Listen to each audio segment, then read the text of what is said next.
kugu jecel waan marquudha ka ahaan karayn adigu maxaad igu darantaho oo adayan kastaba ii dhaawacda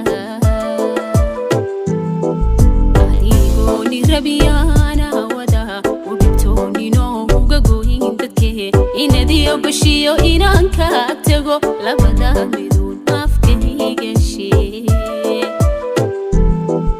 adigoo ni rabiyaana wada u dhibtoonino uga gooyin dadkee inadiyo bashiyo inaan ka tago labada miduun afkayga shee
bashiyo inaan ka tago labada miduun afkayga shee